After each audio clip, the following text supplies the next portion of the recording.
Sveno Mick here. I've looked into this pretty deeply. And I've bought myself a Rover RZT S46 0-turn right on Mowing. Now, this isn't a fabricated deck, but still doesn't look like it's built too bad.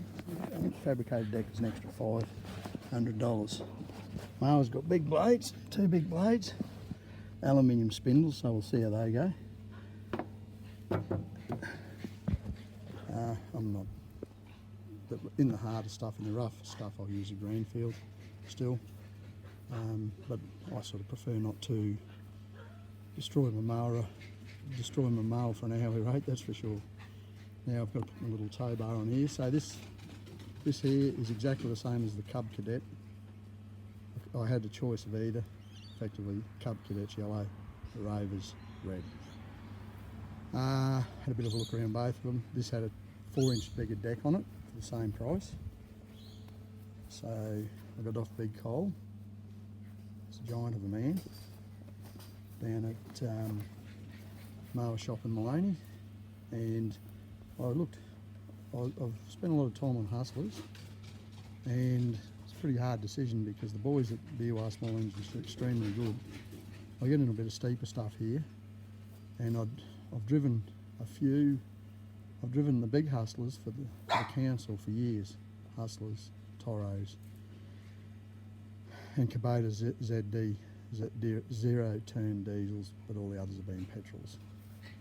Now, this is a $6,500 mower, not a $25,000 mower. And effectively, I think this is a better built mower for $6,500 than the equivalent hustler. Only for the simple reason, the hustler, there's a few bits and pieces on for the cheaper hustlers, and this is the cheaper Rover, except the hustler hasn't got the steering wheel. And I just think this is probably a little bit better mower, and same drive system, exactly the same drive system. Kawasaki motor on the hustler, but it's a handlebar 0-turn. Now I've driven a Husqvarna 0-turn up here, lighter mower like this, and quite frankly it was certainly not like the big hustler. Too goggle-headed on the edge, and we got a lot of on the edge up here, a lot of steep stuff. So I had a bit of a demo of one of these at Coles, steering wheel one, his demo mower, and this is very stable. This is just like a conventional mower, except it will turn on its length, so it steers like a conventional mower. So now this has got a Kohler, 22 horse, 3-year limited warranty, so 725 cc's, and it is 22 horsepower at 3,600 revs, 3,600 RPM.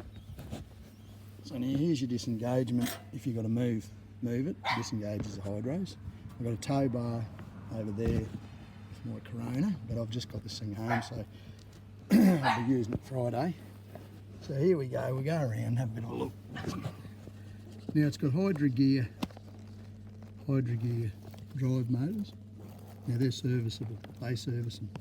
It's actually a fair size unit, but all that's all the same. I'm doing a video on this while it's spotlessly clean so you can see everything. Shut up, Frank. So there's your Hydra gear EZT, and I can't tell you the number. You have to look up in the on the specs of it. There is your electric clutch, your engagement clutch that engages your drive belts. And what do we got here? I'd have to have a closer look and see where. Oh yeah, there's another belt up there, which I don't know if you can see, and there's a little fan under it. It keeps the hydros cool. So there's that. And they service these. So they'll drop the oil on these. Here's a close up of of the, what has it got on it? ZC, it's Hydra Gear ZCDM, I think 88 CAG8-24PY USA. So hopefully they're made in the USA, because I think all that sort of stuff to come out of the USA is pretty good. Going down the US of A, Trump territory, not for much longer. Very interesting. It's an interesting election. All American elections, they're bloody wild. But anyhow, so here we go. So there's the belt up above there that drives the pumps and the drive motors. So individual pump and drive motor on the left and one on the right, separated. So that's good. What else can I show you? So they service these, actually take them out and turn them upside down, drain the oil out and service them. That is at, I think, 90 hours, I think they said. 90 hours, and every 250 after. Genuine Kohler oil filter in there.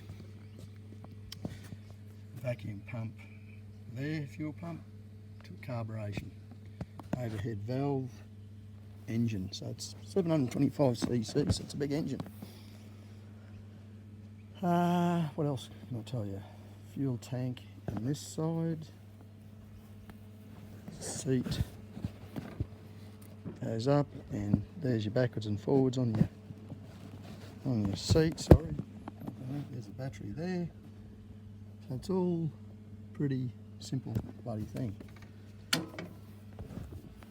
Yeah, the deck actually doesn't look too bad, but down the track, it's all still going good. And the deck's buggered. I've got a MIG welder so I can weld it up when it wears through or rusts out. So RZT S46, so 46-inch Rover. It's got a grease nipple here, grease nipple on the shaft there, and the axle is solid, and there is a grease nipple right there. That all looks pretty good in under there, all nice and simple. Steel pulleys, we'll see. But the other day I was mowing with the green field. I was pretty hell bent on getting another green field, but not a new one. Because the centre of gravity on the new one's too high for me, because I do some pretty steep stuff. Oh, the mower place that I got it from. Mountain mowers, Maleny, 54943172, and that's on the Sunshine Coast in Loy Street.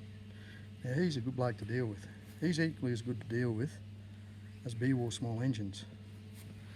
They're very knowledgeable.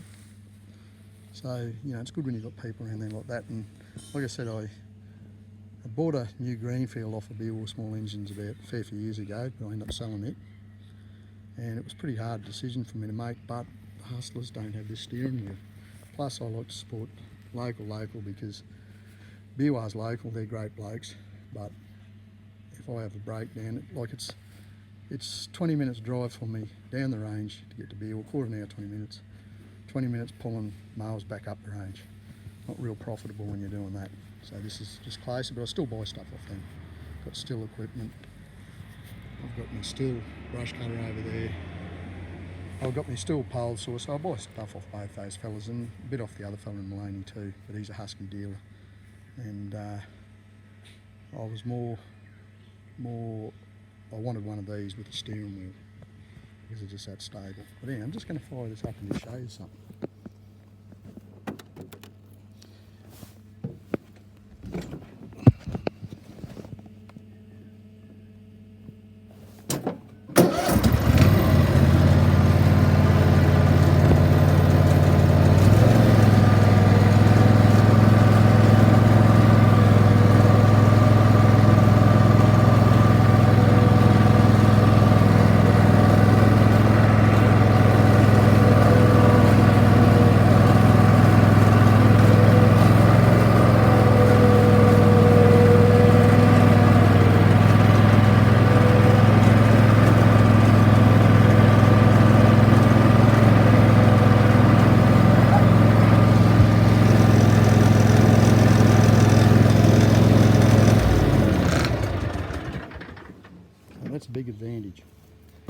having wheels along the edge that are straight like a conventional mower when you get on the side of a hill.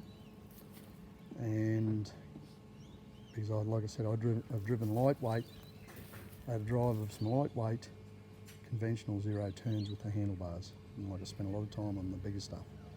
Now the bigger stuff won't catch out as much, but like I said, I've driven a few lightweight equivalent of these in your levers, and quite frankly it was yeah, she was give you a joyride pretty quick, especially if there's a bit of dew on the grass, where this won't.